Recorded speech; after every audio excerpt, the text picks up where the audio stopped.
Cuando tenía 6 años, me desperté en una casa diferente cada noche. Cuando tenía 8, recibí mi tercer nombre. A los 12, mi padre me dijo, nunca digas tu verdadera fecha de nacimiento. A los 16, nos mudamos a otro país y hasta los 25 años no supe por qué seguíamos corriendo, hasta que mi padre murió y me dejó un sobre. Dentro había una vieja fotografía, mi padre y Pablo Escobar, lado a lado, y en la parte de atrás 3 palabras. Él dijo no. Durante 35 años nos escondimos. Ahora finalmente sé por qué, y hoy por primera vez les voy a contar. Antes de comenzar esta historia, no olvides suscribirte, porque lo que te voy a contar hoy no es solo sobre Pablo Escobar, es sobre una familia que desapareció sin irse, sobre una niña que nunca tuvo infancia, y sobre un hombre que eligió el honor por encima de la vida. Esta es la historia de mi padre, el juez Carlos Martínez, y esta es mi historia. Mi primer recuerdo claro es de cuando tenía 6 años, no es de cumpleaños ni de juguetes, es de despertar en una cama que no reconocía, en una habitación que nunca había visto, con mi padre sentado en una silla junto a la puerta, vigilando. «Papi, ¿dónde estamos?», pregunté, frotándome los ojos. «En casa, princesa», respondió con una sonrisa cansada, pero sabía que estaba mintiendo, porque casa había sido otro lugar la semana pasada. Durante mi infancia nos mudamos constantemente. Bogotá, Cali, Medellín, Cartagena, a veces ciudades pequeñas cuyos nombres ni siquiera recuerdo. Nunca pasábamos más de 8 meses en el mismo lugar. Mis padres decían que era por el trabajo de papá. Los jueces tienen que rotar, explicaba mi madre, con esa sonrisa forzada que ahora reconozco como miedo disfrazado. Pero había cosas extrañas, detalles que una niña nota pero no entiende. Papá nunca usaba su nombre completo en público. A veces era Carlos Ramírez, a veces Eduardo Sánchez. Una vez, durante casi un año, fue Miguel Ángeles. Mamá siempre revisaba la calle antes de que yo saliera a jugar, siempre, sin excepciones. Nunca tuvimos visitas, nunca, ni familia, ni amigos, ni vecinos.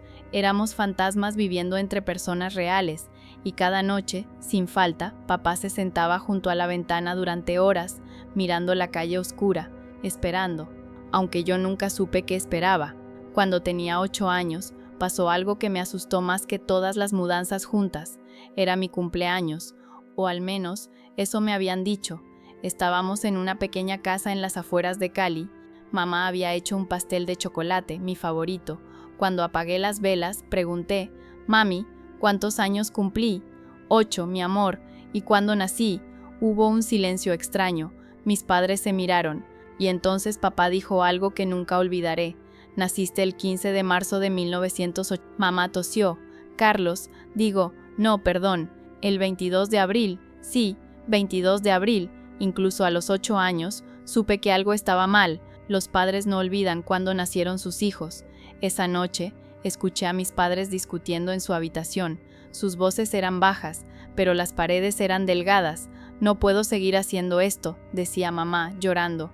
«Es solo una niña, ni siquiera sabe cuándo nació realmente. Es por su seguridad», respondía papá. «Si alguien la encuentra, si le hacen preguntas, tiene que dar información falsa. Es la única manera. ¿Encontrarla? ¿Quién, Carlos? ¿Quién va a encontrarla? Escobar murió hace años. Sus hombres no». Esa fue la primera vez que escuché ese nombre, Escobar. No sabía quién era, pero el tono de mi padre cuando lo pronunció me hizo temblar bajo las sábanas. Capítulo 2. La vida de las sombras. Los años pasaron, seguimos moviéndonos, seguimos cambiando nombres, seguimos siendo nadie. Cuando tenía 12 años, papá me sentó y me dio la charla, pero no era sobre pájaros y abejas, era sobre supervivencia. «Sofía», comenzó, usando mi segundo nombre, el que usábamos en esos meses. «Necesito que entiendas algo muy importante. Hay personas en este mundo que podrían querer lastimarnos, no porque hayamos hecho algo malo, sino porque no hicimos algo que ellos querían». «¿Qué querían, papi?». Él dudó. «Querían que yo traicionara lo que creo. Querían que dejara de ser juez y me convirtiera en algo más. Y yo dije que no, y por eso nos mudamos tanto». «Sí, princesa, por eso. Pero ¿por cuánto tiempo más?». Papá me miró con ojos tan tristes que casi lloré. «No lo sé». Fue entonces cuando me di cuenta. Esto nunca iba a terminar. Íbamos a correr para siempre. A los 16 nos mudamos a Ecuador. Fue la primera vez que salimos de Colombia. Papá dijo que era una medida de precaución adicional. Yo estaba en la escuela secundaria, o intentaba estarlo. Es difícil hacer amigos cuando sabes que en 6 meses te habrás ido. Es difícil confiar en alguien cuando ni siquiera puedes decirles tu nombre real. Una vez, una compañera de clase llamada Isabela se me acercó. «Oye, ¿quieres venir a mi cumpleaños este sábado?» Sonreí. Me encantaría. Cuando le conté a papá esa noche, su rostro se puso pálido. «No puedes ir». «¿Por qué no?» Porque tendrías que darles nuestra dirección. Porque conocerían a tu familia. Porque no confías en nadie», terminé la frase por él. «No es que no confíe, Sofía. Es que no puedo arriesgarme. No fui a la fiesta». Isabela dejó de hablarme después de eso. No la culpo. Capítulo 3. La pregunta que cambió todo. Cuando tenía 22 años, estaba estudiando Derecho en la Universidad de Quito. Irónico, ¿verdad? La hija de un juez estudiando para ser abogada. Aunque nadie en la universidad sabía que mi padre era juez, oficialmente él era consultor independiente. Una noche, después de una clase sobre ética legal, llegué a casa y encontré a papá en su posición habitual, sentado junto a la ventana, mirando la calle. Me senté a su lado. «Papá, necesito preguntarte algo, y necesito que seas honesto conmigo». Él se tensó. «¿Qué pasa? Toda mi vida hemos estado corriendo. Toda mi vida me has dicho que es por seguridad, pero nunca me has dicho de qué o de quién. Tengo 22 años. Merezco saber la verdad». Hubo un largo silencio. Papá cerró los ojos. «Tienes razón», dijo finalmente. «Mereces saber, pero la verdad es peligrosa, Sofía. Una vez que la sepas, no podrás desconocerla. Ya no puedo vivir sin conocerla». Papá respiró profundamente, y entonces, por primera vez en mi vida, comenzó a contarme la verdad. En 1988, yo era juez en Medellín, joven, ambicioso, idealista. Creía que el sistema de justicia podía funcionar incluso en medio de la guerra contra el narcotráfico. Se detuvo, sus manos temblaban ligeramente. Un día recibí una visita, 2 hombres, trajes caros, sonrisas frías. Me dijeron que su jefe quería verme para una propuesta de negocios. ¿Quién era su jefe? Papá me miró directamente a los ojos. Pablo Escobar, el nombre que había escuchado susurrar durante toda mi infancia, finalmente tenía contexto. Pablo Escobar, el narcotraficante más poderoso de la historia, el hombre que había aterrorizado a Colombia durante años. Me llevaron a una finca en las afueras de la ciudad, continuó papá. Era lujosa, caballos, jardines, guardaespaldas por todas partes, y allí, sentado en un patio, estaba él, Pablo Escobar. ¿Qué te dijo? Me ofreció dinero, mucho dinero, millones de dólares. Todo lo que tenía que hacer era desestimar ciertos casos, liberar a ciertos prisioneros, mirar hacia otro lado cuando su gente fuera arrestada. ¿Y tú? Yo dije no. La habitación quedó en silencio. Podía escuchar mi propio corazón latiendo. Le dije que era juez, que había jurado proteger la ley, que el dinero no podía comprar mi integridad. ¿Y qué dijo él? Papá tragó saliva, se rió, y luego dijo: «Juez Martínez, usted es un hombre valiente, o muy tonto. Espero por su bien que sea lo primero». Y entonces sacó una fotografía de su bolsillo, una fotografía de ti. Mi sangre se heló. Tenías 3 años, estabas jugando en el parque, había sido tomada 2 días antes. Y Escobar dijo: «Hermosa niña, sería una pena que algo le pasara». Lágrimas comenzaron a rodar por mis mejillas. Durante toda mi vida había pensado que estábamos corriendo de un peligro abstracto.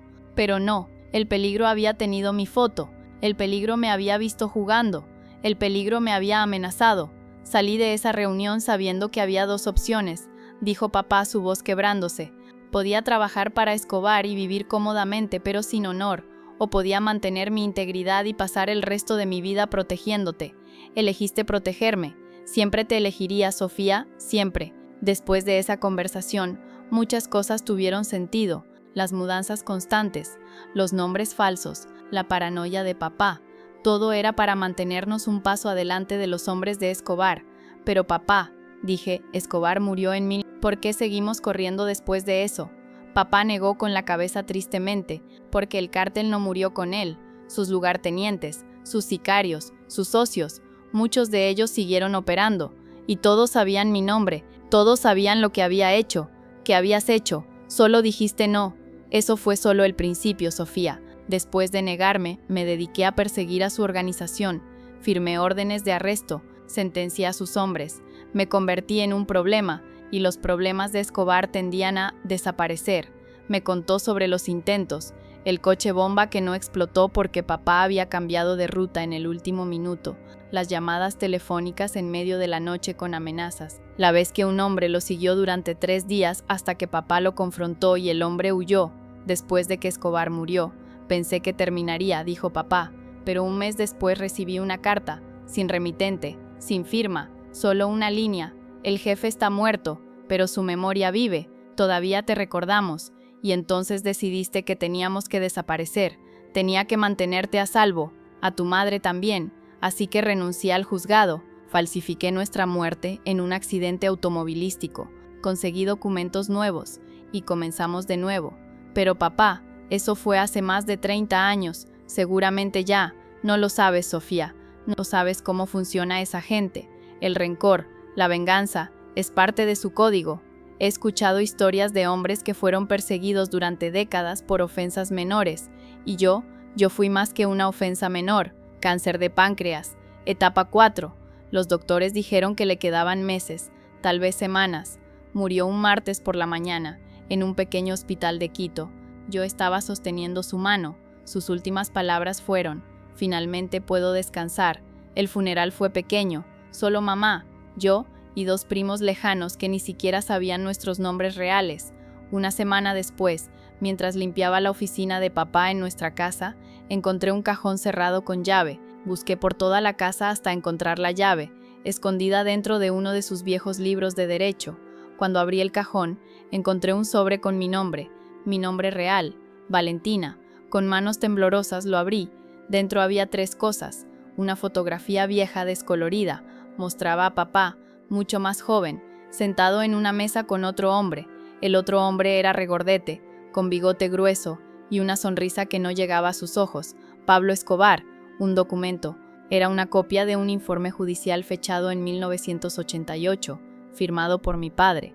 En él, rechazaba formalmente la solicitud de libertad bajo fianza para varios miembros del cártel de Medellín. En el margen, alguien había escrito a mano: «Esto te costará todo», y una carta, escrita por papá, con su letra temblorosa de los últimos meses. La carta decía: «Mi querida Valentina, si estás leyendo esto, significa que finalmente me he ido, y significa que es hora de que conozcas toda la verdad. Durante 35 años, te he arrastrado por el mundo como un fugitivo. Te he quitado tu infancia, tu identidad, tu derecho a tener una vida normal, y por eso te pido perdón, pero quiero que entiendas por qué lo hice. En 1988, tuve una elección. Podía aceptar el dinero de Escobar, traicionar mi juramento y vivir cómodamente, o podía negarme y pasar el resto de mi vida mirando por encima del hombro. Elegí negarme, no porque fuera valiente, sino porque si hubiera aceptado, cada vez que te mirara, sabría que te estaba criando en una mentira, que te estaba enseñando que está bien rendirse, que está bien venderse, que el dinero vale más que el honor. No podía hacer eso. ¿Fue la decisión correcta? No lo sé. Te quité tantas cosas, amigos, y te enseñé, aunque fuera de la manera más difícil, que algunas cosas son más importantes que la comodidad. Escobar murió hace 30 años, pero su sombra era tan larga que la sentí persiguiéndome hasta mi último día. Tal vez estaba equivocado, tal vez su gente me olvidó hace décadas, o tal vez no. Nunca tuve el coraje de arriesgarme a averiguarlo. Ahora tú eres libre, puedes elegir volver a Colombia, puedes seguir escondiéndote. La elección es tuya, hija mía, y cualquiera que sea, la respetaré. Pero si eliges vivir, si eliges ser Valentina otra vez, quiero que recuerdes una cosa: tu padre dijo no, y aunque le costó todo, nunca se arrepintió. Con amor eterno, papá. Cuando terminé de leer, estaba llorando tan fuerte que apenas podía respirar. Mamá entró a la habitación, vio el sobre, la foto, la carta, y supo. ¿Sabías de esto?, le pregunté. Ella asintió lentamente. Tu padre me contó todo la noche que nos conocimos. Me dijo que su vida era peligrosa, que estar conmigo significaba correr también, y le dije que no me importaba. ¿Te arrepientes? Mamá se sentó a mi lado y tomó mi mano. Cada día que pasé con tu padre fue un día que elegí el amor por encima del miedo. ¿Me arrepiento? No. Desearía que las cosas hubieran sido diferentes todos los días. 6 meses desde que leí esa carta, y he tomado una decisión.